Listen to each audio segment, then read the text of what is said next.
सो अब हम पढ़ेंगे ट्रांसवर्सल्स के बारे में। ये इंपॉर्टेंट कॉन्सेप्ट है इस चैप्टर में। We saw what happens when two lines intersect in different ways. Chapter जब हमने स्टार्ट किया था तब हमने इंटरसेक्टिंग लाइंस के बारे में पढ़ा था। उसमें हमने यही पढ़ा था कि अगर दो लाइंस हैं और वो एक दूसरे को इंटरसेक्ट कर रही हैं तो वो चार एंगल्स बनाती हैं, 1 2 3 4। इसमें से लीनियर पेयर ऑफ एंगल्स कौन कौन से होते हैं? एंगल 1 और 2 लीनियर पेयर होते हैं। तो एंगल 1 और 2 को अगर ऐड कर देंगे तो वो बराबर हो जाएगा 180 डिग्री, है ना। इसी तरह से एंगल 2 और एंगल 3 भी लीनियर पेयर है। इसी तरह से एंगल 3 और एंगल 4 भी लीनियर पेयर है। इसी तरह से एंगल 4 और एंगल 1 भी लीनियर पेयर ऑफ एंगल्स है। ये सारे के सारे किसके बराबर होते हैं? 180 डिग्री के। ये प्रॉपर्टी पढ़ी थी। उसके अलावा हमने पढ़ा था कि इसमें वर्टिकली ऑपोजिट एंगल्स हैं। जैसे कि एंगल ए जो है उसका वर्टिकली ऑपोजिट एंगल है एंगल 3, तो वर्टिकली ऑपोजिट एंगल्स बराबर होते हैं। तो angle 1 is equal to angle 3। Also angle 2 का वर्टिकली ऑपोजिट एंगल जो है वो एंगल 4 है। हमने ये चीज़ अभी तक पढ़ी थी शुरू में इंटरसेक्टिंग लाइंस में। चलो अब हम देखते हैं आगे हमें क्या पढ़ना है। इसको हम रब करते हैं। अब ये कह रहे हैं कि now let us explore what happens when one line intersects two different line. तो शुरू में हमने दो लाइंस को इंटरसेक्शन करते हुए देखा। अब ये कह रहे हैं कि दो लाइंस को तीसरी लाइन अगर इंटरसेक्ट करेगी तो क्या होगा। तो उसके लिए देखो, अगर हम इन दो लाइंस की बात करें, ये दो लाइंस हैं, लाइन एल, ये वाली एल लाइन है और ये लाइन है एम।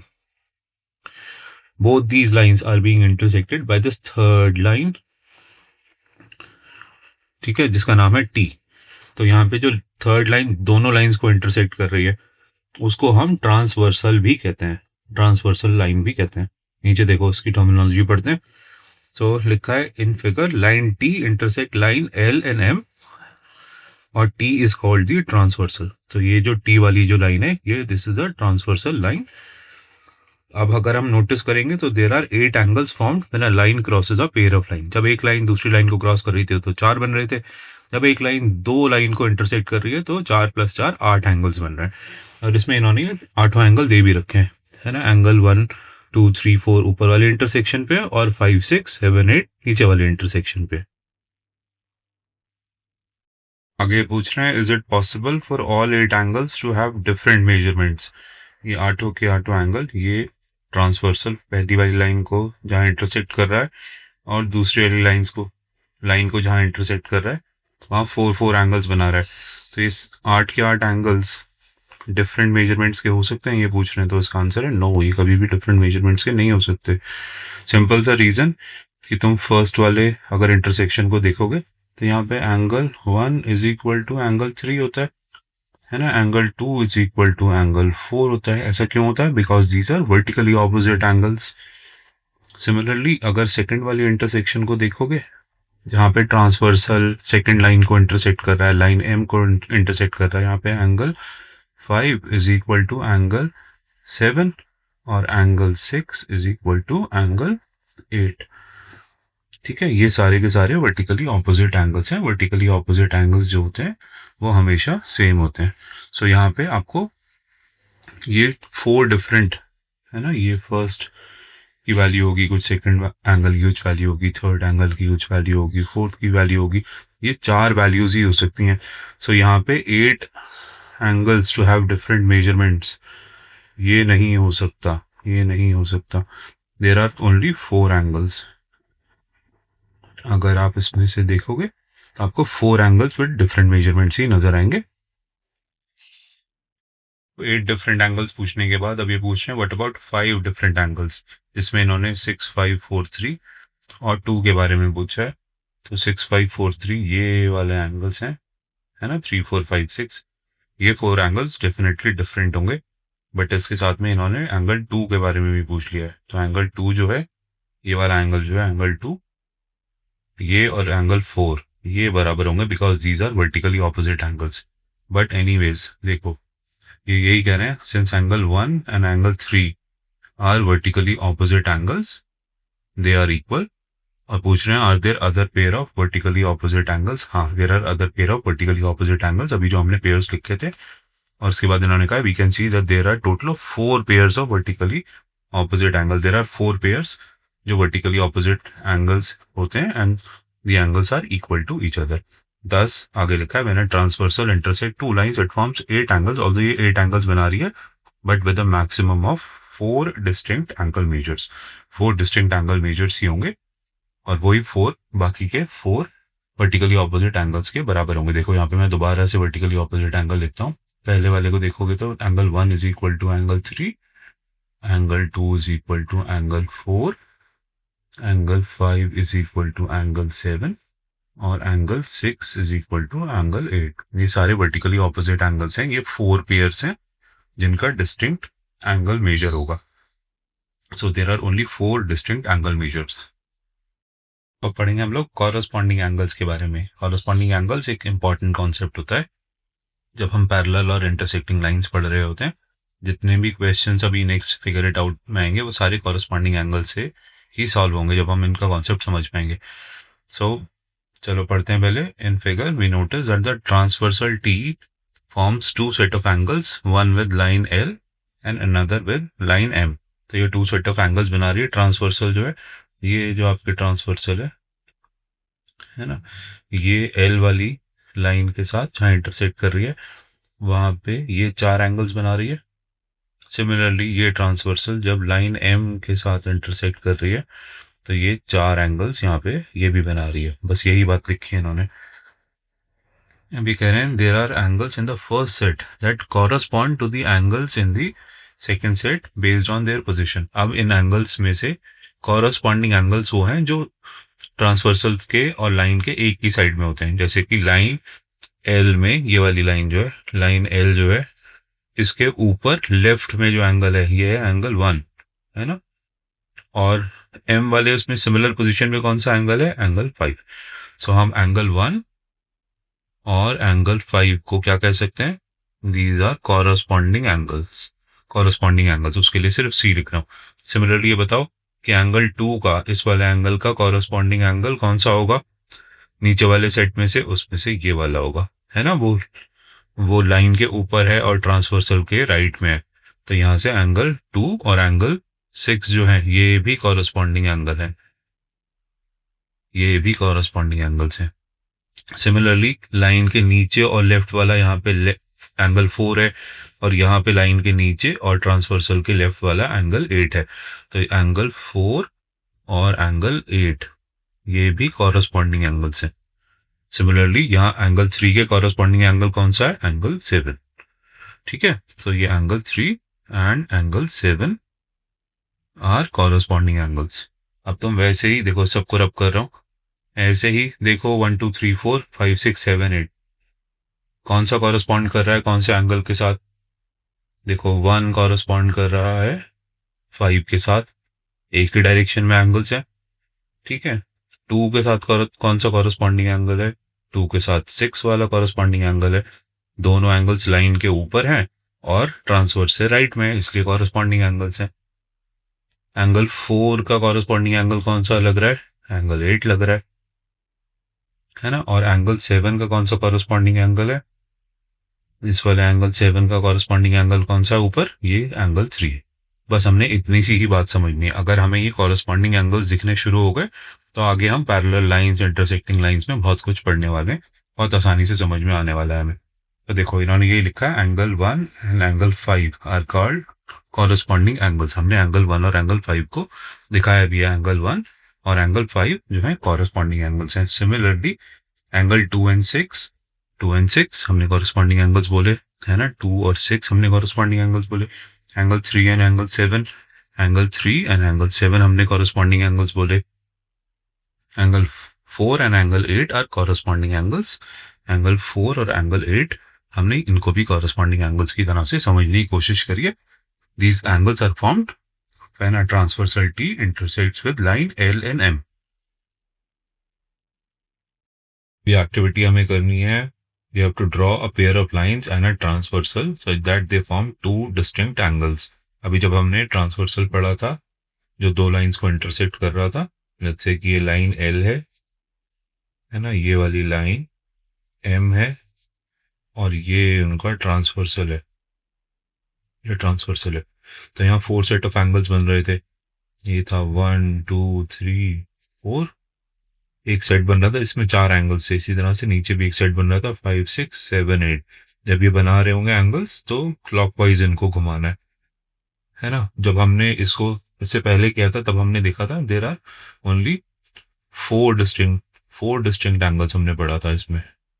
अभी इन्होंने हमसे पूछा था कि can it have 8 distinct angles, तो हमने डिड्यूस किया था कि यहाँ 4 डिस्टिंक्ट एंगल्स होते हैं, बिकॉज एंगल 1 जो होता है वो ऑलरेडी किसके बराबर है, एंगल 3 के बराबर है, वर्टिकली ऑपोजिट है। एंगल 2 जो है वो एंगल 4 के बराबर है। अगर आप इन 4 एंगल्स को देखोगे तो इसमें वर्टिकली ऑपोजिट के 2 पेयर्स हैं, तो ये दोनों एंगल्स तो बराबर हैं। सिमिलरली नीचे एंगल 5 जो है वो एंगल 7 के बराबर है, और एंगल 6 जो है वो एंगल 8 के बराबर है। ये भी वर्टिकली ऑपोजिट एंगल है। तो इस तरह से हमें पता चला था कि देर आर 4 डिस्टिंक्ट एंगल्स। तो अब ये 4 डिस्टिंक्ट एंगल्स की जगह पे हमसे कह रहे हैं कि आप ऐसी फिगर बनाइए जिसमें कि सिर्फ 2 डिस्टिंक्ट एंगल्स हो, 2 डिस्टिंक्ट एंगल्स हो। तो उसके लिए हम क्या करेंगे कि हम कुछ कॉरस्पॉन्डिंग एंगल्स को या सिर्फ एक कॉरस्पॉन्डिंग एंगल को दोनों फिगर्स में बराबर करने की कोशिश करेंगे। हम बस इस एंगल 2, जैसे ऊपर वाले इंटरसेक्शन पे एंगल 2 है, इसका कॉरस्पॉन्डिंग एंगल नीचे वाले ये जो 4 एंगल्स हैं इसमें से कौन सा कॉरस्पॉन्डिंग एंगल है, ये वाला एंगल 6। तो हम एंगल 2 को एंगल 6 के बराबर करने की कोशिश करेंगे। जब हम एंगल 2 को एंगल 6 के बराबर ड्रॉ करेंगे तो क्या होगा, एंगल 2 तो ऑलरेडी एंगल 4 के बराबर है, ये वाली इक्वेशन से वर्टिकली ऑपोजिट एंगल्स हैं, तो इसके बराबर एंगल 4 भी हो जाएगा। और एंगल 6 जो है वो एंगल 8 के बराबर है, तो ये बराबर एंगल 8 भी हो जाएगा। ये चारों एंगल्स जो है उनका मेजरमेंट सेम हो जाएगी।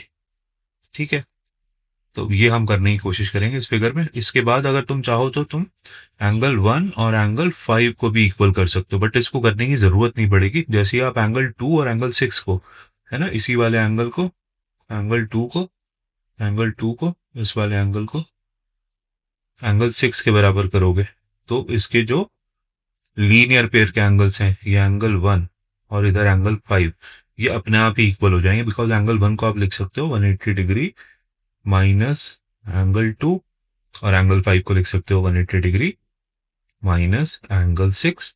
और अगर एंगल 2 और एंगल 6 आपने इक्वल करने की कोशिश करी, बनाने की कोशिश करी, तो एंगल 1 और 5 ऑटोमेटिकली बराबर हो जाएंगे। ठीक है, इसको पढ़ते हैं आगे। तो कह रहे हैं कि स्टेप 1 आपको ये करना है, draw a line L and a transverse T intersecting it at point x. अभी किस इंक्लिनेशन पे दोनों लाइंस नहीं बना देनी, आपको सिर्फ एक ही लाइन बनानी है। पहले एल लाइन बनाओ और फिर इस ट्रांसवर्स वाली लाइन को बनाने से पहले, जो कि एक्स पॉइंट पे इंटरसेक्ट कर रही हो, आपको इस ट्रांसवर्स के बीच में और इस लाइन के बीच में एंगल कितना रखना है, 60 डिग्री। लेट्स से 60 डिग्री, ऐसा कोई फिक्स नहीं है, बट इस एंगल को आपको मेजर करके 60 डिग्री ही बनाना है। ठीक है, अब ये 60 डिग्री ये एंगल लेट्स से आपने बना दिया। आपने एक लाइन बनानी है, आपने उस पर 60 डिग्री का एंगल बनाना है अपने डी की मदद से, है ना, और उस लाइन को एक्सटेंड कर देना है। अब आपने यहाँ कहा कि ये वाली लाइन ट्रांसफर्स हो गई मेरी, और ये वाली लाइन मेरी एल लाइन थी, और इनके बीच में जो एंगल बनाया है ये मैंने 60 डिग्री का बनाया है। अब ये पूछ रहे हैं how many distinct angles have been formed. ये देखो यहाँ लिखा है स्टेप 2 के नीचे, how many distinct angles have formed now. तो अगर आपको रियलाइजेशन हो तब यहाँ पे ये 60 डिग्री का एंगल, इसके वर्टिकली ऑपोजिट ये एंगल भी इसका 60 डिग्री का होगा। ये वाला एंगल कितने डिग्री का होगा, अगर मैं इसको मार्क कर दूं, लेट्स से फर्स्ट वाली फिगर में मैं इसको मार्क कर दूं कि यहाँ पे एंगल 1 होगा, ये 2 होगा, ये 3 होगा, ये 4 होगा, इनका नेम रख दिया है। तो एंगल 1 कितने डिग्री का होगा, एंगल 1 कितने डिग्री का होगा। क्या एंगल 1 और ये 60 डिग्री का एंगल मिलके एक लीनियर एंगल नहीं बना रहे, adjacent pair of angles, linear pair of angles नहीं है ये। तो एंगल 1 प्लस एंगल 2 की जगह पे हम वैल्यू पुट कर देते हैं इसकी, ये हमने बनाया था 60 डिग्री का एंगल, तो हम इसको कहते हैं कि angle 1 plus 60 degree is equal to कितना है, 180 डिग्री। क्या ये दोनों मिलके 180 डिग्री एंगल नहीं बना रहे, क्या ये लीनियर पेयर एंगल नहीं है, ये दोनों मिला के एक सिंगल लाइन नहीं बन रही। सिंगल लाइन में क्या डिग्री मेजर होता है, 180 डिग्री। सो एंगल 1 हो जाएगा 180 डिग्री। ये 60 इधर से उठा के इधर रखोगे तो ये माइनस प्लस 60 या माइनस 60 हो जाएगा, 60, तो ये बन गया 120 डिग्री। तो ये एंगल 1 जो था हमारा ये वाला एंगल ये कितना डिग्री का बन गया है फाइनली, 120 डिग्री का। इसके वर्टिकली ऑपोजिट एंगल ये वाला एंगल ये कितना डिग्री का होगा, 120 डिग्री का। सो नीचे देखो, how many distinct angles have form now, कितने डिस्टिंक्ट एंगल्स बन गए, दो डिस्टिंक्ट एंगल, है ना। एक एंगल 60 डिग्री का है और एक एंगल 120 डिग्री का। ऑल्सो चार एंगल्स बने, बट दो का मेजर 60 डिग्री है और दो का मेजर 120 डिग्री है। सो अब ये कह रहे हैं देखो, so we already have two distinct angles. अब ये कह रहे हैं when we draw another line intersecting the transversal we wish to form only two angles that is 60 degree and 120 degree. तो अब दूसरा जो इस पे एक और लाइन बनाएंगे। अभी तक इन्होंने एक ही लाइन बनाई थी, ये एक लाइन थी, है ना, ये वाली एक लाइन है, ये एक ही लाइन है ना, और ये जो है ये ट्रांसवर्स है जो उसको इंटरसेक्ट कर रहा है। अब ये कह रहे हैं कि अब हम एक और दूसरी लाइन बनाएंगे नेक्स्ट स्टेप में, जो सेकंड वाली लाइन होगी, उसमें हमें सिर्फ दो ही एंगल्स इस तरह से बनाने हैं। देखते हैं, चलो next step. Okay, next step में कह रहे हैं कि mark a point Y on the line T, T बोले तो ट्रांसवर्सल, इस वाली ट्रांसवर्सल वाली लाइन पे हमें एक पॉइंट मार्क कर लेना है वाई। इस वाली लाइन ट्रांसवर्सल के थ्रू, ये हमारी फर्स्ट लाइन जा रही थी जिसको हमने एल मार्क किया था, इस पे हमने 60 डिग्री का एक एंगल बना लिया था, है ना। हम जो ट्रांसवर्सल वाली लाइन थी उस पर हमने ये वाई वाला पॉइंट मार्क कर लिया। और अब वाई पॉइंट पे नेक्स्ट स्टेप में हम क्या करेंगे, 60 डिग्री का फिर से एंगल बनाएंगे। तो देखो ये कह रहे हैं ड्रॉ लाइन एम, लाइन का नाम होगा एम, उसको थ्रू पॉइंट वाई बनाना है दैट फॉर्म 60 डिग्री angle to the line T. तो हमने वाई से एक लाइन बना लेनी है जिसका एंगल ट्रांसवर्सल से कितना होगा, 60 डिग्री। ये जो बी एंगल होगा ये 60 डिग्री होगा, है ना। और इसको आप प्रोट्रैक्टर की मदद से बना सकते हैं या फिर आप कॉपी कर सकते हैं एंगल ए को। एंगल ए के ऊपर आप एक बटर पेपर रख दो, कॉपी करने वाला स्टेप भी आगे आएगा। एंगल ए के ऊपर अगर आप 60 डिग्री आपको पढ़ना अच्छा नहीं लग रहा तो एंगल ए आपने पहले ये वाला एंगल जितने डिग्री का भी बनाया हो इसको एक बटर पेपर रख के कॉपी कर लो, है ना, और फिर उस बटर पेपर को उठा के नीचे शिफ्ट कर दो। एक बार रुक जाओ, एक बार और कोशिश करता हूँ।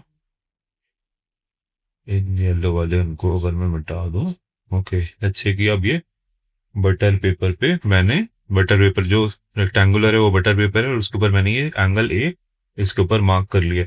अब अगर मैं इस एंगल को उठा के जिस जो भले ही 60 डिग्री का हो या नहीं हो उसको हम वाई वाले पॉइंट पे भी पे रख के और हम वहां पे लाइन बना लें, है ना। तो ये बटर पेपर से भी बनाया जा सकता है एंगल बी जो है 60 डिग्री का, या तो आप प्रोट्रैक्टर से या डी से बना लीजिए या बटर पेपर से बना लीजिए। तो उन्होंने यही स्टेप समझाए, अभी तक 4 स्टेप। पीछे जाओ वीडियो में, एक एक स्टेप करके समझ सकते हो फिर से। तो देखो अब इसके बाद जब हमने चारों स्टेप पूरे कर लिए, हमने करा क्या था, हमने एक लाइन ली थी, फर्स्ट वाली लाइन ली थी, है ना, उसके थ्रू हमने एक ट्रांसवर्स बनाया था, एक एंगल बनाया था 60 डिग्री का, जो 60 डिग्री का ये एंगल बन गया था ए। इसी वाली लाइन को हमने और एक्सटेंड कर दिया था तो हमने इसको ट्रांसवर्स का, फिर इस ट्रांसवर्स पे हमने एक पॉइंट आइडेंटिफाई किया वाई, और वाई पे हमने एक एंगल बना लिया फिर से 60 डिग्री का। तो ये वाला जो ए एंगल था और ये जो बी एंगल था, ये दोनों कॉरस्पॉन्डिंग एंगल्स से, इनको हमने बराबर ही रखा है ना। ये बी और ए को हमने इक्वल रखने की कोशिश करी है। इसकी वजह से अब देखो क्या होगा, फर्स्ट वाले सेट में क्या, ये 60 डिग्री का एंगल है तो इधर वाला एंगल 120 डिग्री का होगा, तभी तो 120 और 60 मिलकर 180 बनाएंगे। अब ए एंगल 60 डिग्री का, तो ये वाला एंगल कितने डिग्री का होगा, ये भी 60 डिग्री का होगा। और ये वाला एंगल कितने डिग्री का होगा, इसके जो वर्टिकली ऑपोजिट है 120 डिग्री का। सिमिलरली नीचे वाले इस पे, यहाँ पे वाला एंगल ये 120 डिग्री का होगा, ये 60 डिग्री का होगा, ये फिर से 120 डिग्री का होगा। तो इस तरह से हमने सिर्फ कॉरस्पॉन्डिंग एंगल, एक एंगल लिया था हमने, जिसको हमने कुछ स्टेप्स में हमने यही करा कि हमने कॉरस्पॉन्डिंग एंगल को बस सेम बना दिया। एक कॉरस्पॉन्डिंग एंगल को सेम बनाने से क्या हुआ कि बाकी सारे जितने कॉरस्पॉन्डिंग एंगल से सारे बराबर हो गए। देखो अब पढ़ भी लेते हैं क्या करें। What do you observe about line L and M, do they appear to be parallel to each other. जब हमने इस तरह की लाइंस बनाई जिसके अंदर सिर्फ दो डिस्टिंक्ट एंगल्स है, दो लाइंस जिनके थ्रू एक ट्रांसफर्स गुजर रहा हो जिसमें सिर्फ दो डिस्टिंक्ट एंगल्स हो, वो दो डिस्टिंक्ट एंगल्स 60 डिग्री और 120 डिग्री के थे। उसके बाद अब एनसीईआरटी पूछ रही है कि ये दोनों लाइंस जो आपने बनाई हैं एल और एम, है ना, ये जो एम बन रही है जिसको मैं और एक्सटेंड कर रहा हूँ, और ये जो एल बन गई है, इसको मैंने और एक्सटेंड कर दिया है। ये पूछ रहा है what do you observe about these lines, line L and M, do they appear to be parallel to each other, क्या आपको देखने से ये दोनों लाइंस पैरेलल लग रही हैं? हाँ, मुझे तो लग रही हैं। Yes, they do appear to be parallel to each other. तो यही समझाने की कोशिश करी है इन्होंने। So angle A and angle B are corresponding angles found by the transverse T on line L and M respectively, and these corresponding angles are equal to each other. तो इन्होंने ये समझाने की कोशिश करी है कि आपने अगर दो डिस्टिंक्ट एंगल्स बनाए, जिस उसको बनाने के लिए आपको कॉरस्पॉन्डिंग एंगल्स ये सेम रखने पड़े, 60 डिग्री ऊपर वाला, 60 डिग्री नीचे वाला। और जब हमने ऐसा किया तो ये जो लाइंस जो थी एल और एम, ये हमें पैरेलल लाइंस की तरह से नजर आनी शुरू हो गई। तो कोई ऐसा तो नहीं कि पैरेलल लाइंस के थ्रू जो ट्रांसफर्स गुजरती हो उसमें कॉरस्पॉन्डिंग एंगल्स बराबर होते हो सकता है ये हमें ये समझाने की कोशिश कर रहे हैं। चलिए आगे बढ़ते हैं। सो इस एक्टिविटी से हमने क्या ऑब्जर्व किया है? हमने ऑब्जर्व किया है कि जब कॉरस्पॉन्डिंग एंगल्स जो कि एक ट्रांसवर्सल बना रही है on a pair of lines, जब वो corresponding angles equal to each other हो जाएंगे तो दोनों जो लाइंस होंगी वो पैरेलल टू ईच अदर हो जाएंगी, है ना। ये इंपॉर्टेंट ऑब्जर्वेशन है। When the corresponding angles formed by a transversal on a pair of lines are equal to each other, then the pair of lines are parallel to each other. अगर corresponding angles equal हैं तो lines parallel हैं, ठीक है। तो मैं इसको short form में यहाँ पे लिख रहा हूँ, if corresponding angles are equal, ये सेंटेंस लिखने से बाकी चीजें सारी अंडरस्टूड हैं कि एक पेयर ऑफ लाइन है जिसके थ्रू एक ट्रांसवर्स गुजर रही है। अब अगर corresponding angles are equal then the lines are parallel, ठीक है। इन्होंने यही समझाने की कोशिश करी इस एक्टिविटी के थ्रू। अगर कॉरस्पॉन्डिंग एंगल इक्वल है तो दोनों लाइंस पैरेलल होंगी। अब देखो आगे पढ़ते हैं। आगे हमसे फिर कुछ कह रहे हैं कि suppose we have a transversal intersecting two parallel lines, दो लाइंस जो ऑलरेडी पैरेलल है उनके थ्रू अगर एक ट्रांसवर्स गुजर रही है तब आप क्या कह सकते हैं अबाउट दी कॉरस्पॉन्डिंग एंगल्स। तब कॉरस्पॉन्डिंग एंगल्स के ऊपर बताइए। कहीं ऐसा तो नहीं अगर लाइंस पैरेलल हैं और उनके थ्रू एक ट्रांसवर्स गुजर रही है तो कॉरस्पॉन्डिंग एंगल्स इक्वल होते हो। तो उसके लिए एक छोटी सी एक्टिविटी करवाएंगे अब एनसीईआरटी वाले हमें, देखते हैं। तो देखो अब ये कह रहे हैं figure has pair of parallel lines L and M. Already इन्होंने बोल दिया कि ये जो दो लाइंस हैं एल और एम ये ऑलरेडी पैरेलल लाइंस हैं। अगर पूछ रहे हैं what is the notation used in the figure to indicate that they are parallel, तो उसके लिए ये नोटेशन हमने एक सिंगल एरो बना हुआ है। एल में भी एक सिंगल एरो बना हुआ है, एम में भी सिंगल एरो बना हुआ है। तो इन्होंने ऑलरेडी बोल दिया है कि ये दोनों लाइंस पैरेलल हैं। अब कह रहे हैं कि line T is the transversal across the two lines and angle A and angle B are the corresponding angles. तो ये ट्रांसवर्सल लाइन बन गई है और उसके बाद ये एंगल ए ऊपर वाली लाइन के साथ और एंगल बी नीचे वाली लाइन के साथ ये दोनों कॉरस्पॉन्डिंग एंगल्स हैं।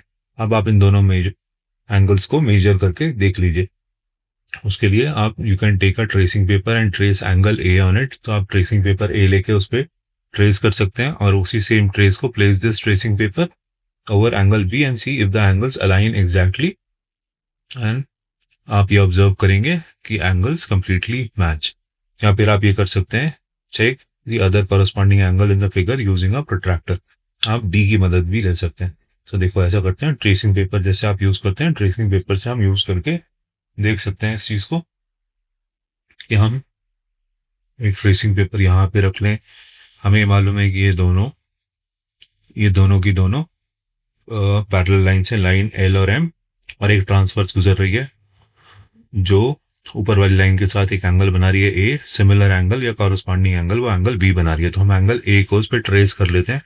ट्रेसिंग पेपर या बटर पेपर या सी थ्रू पेपर अगर हम रख के ये एंगल ए के दोनों आर्म्स इस पे मार्क कर लेते हैं और फिर इसी ट्रेसिंग पेपर को हम उठा के नीचे वाले कॉरस्पॉन्डिंग एंगल पे रखने की कोशिश करते हैं ताकि देख सकें कि ये एंगल्स बराबर हैं या नहीं, ये परफेक्टली अलाइन कर रहे हैं या नहीं। तो हाँ, ये परफेक्टली अलाइन कर रहे हैं। तो angle A is equal to angle B आप ट्रेसिंग पेपर की मदद से भी देख सकते हैं या फिर आप एक प्रोट्रैक्टर या डी की मदद से भी देख सकते हैं। तो हमारी ऑब्जर्वेशन ये आएगी कि corresponding angles formed by a transversal intersecting a pair of parallel lines are always equal to each other.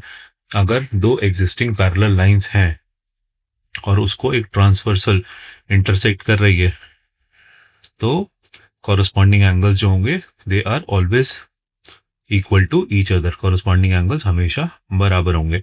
सो आप इसको शॉर्ट फॉर्म में लिख सकते हैं, in parallel lines, in parallel lines corresponding angles are equal. बाकी चीजें सारी अंडरस्टूड है कि दो पैरेलल लाइंस हैं और उनके थ्रू एक ट्रांसवर्सल गुजर रही है। अब हमने बस कहने की कोशिश ये करी कि अगर पैरेलल लाइंस हैं तो कॉरस्पॉन्डिंग एंगल्स हमेशा इक्वल होंगे। अब देखो, इसी बात को समझाने के लिए कि या तो कॉरस्पॉन्डिंग एंगल्स जब इक्वल होते हैं तो लाइंस पैरेलल बन जाती हैं, या फिर दो लाइंस जब पैरेलल होती हैं तो उसके कॉरस्पॉन्डिंग एंगल्स सेम होते हैं। इसी चीज को समझाने के लिए एक्टिविटी 5 है। इसमें कह रहे हैं draw a transversal through the lines L and am such that one pair of corresponding angle is equal and you can measure the angles with a protractor. इन्होंने ऑलरेडी दो लाइंस दे दी हैं, लाइन एल और M इन्होंने हमें already given दे दिए। ये दो lines हैं आपके पास, और ये दो लाइंस हमें देखने में पता चल रहा है कि ये दोनों लाइंस पैरेलल नहीं है। लेकिन अब ये हमसे एक्टिविटी में ये कह रहे हैं कि आप इस पे ट्रांसवर्स इस तरह से ड्रॉ करो। मैं इन्हीं लाइंस को एक्सेंचुएट कर रहा हूँ, देखो तुम्हारे लिए इंक्रीज कर रहा हूँ लेंथ में, ताकि तुम्हें पता चल जाए कि दोनों लाइंस पैरेलल नहीं है। ये जाके लेफ्ट में को मिल जाएंगे ये दोनों लाइंस। बट ये कह रहे हैं कि इन दोनों लाइंस में हमें क्या करना है, you have to draw a transversal T through the line L and M such that one pair of corresponding angles is equal। तो अब हमें ये करके देखना है कि हमें इस पे एक ट्रांसवर्स ड्रॉ करनी है, ट्रांसवर्सल ड्रॉ करना है, ताकि कोई भी एक pair of corresponding angles equal हो जाए। उसके लिए हम डी भी यूज कर सकते हैं, हम ट्रेसिंग पेपर भी यूज कर सकते हैं। तो देखो, अगर मैं एक ट्रांसवर्सल ऐसे ड्रॉ कर लूं और इसमें इस वाले एंगल को, इस वाले एंगल को और इस वाले एंगल को मेजर करके देखूं डी की मदद से ये सेम है या नहीं। तो देखो, ऐसा करते हैं, हम इसके ऊपर एक बटर पेपर सॉर्ट ऑफ चीज रखते हैं, है ना, और इस एंगल को हम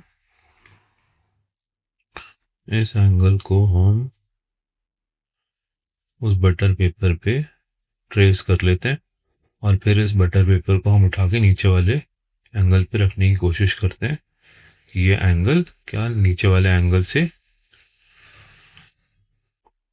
बराबर है या नहीं। तो नहीं, ये एंगल बराबर नहीं है।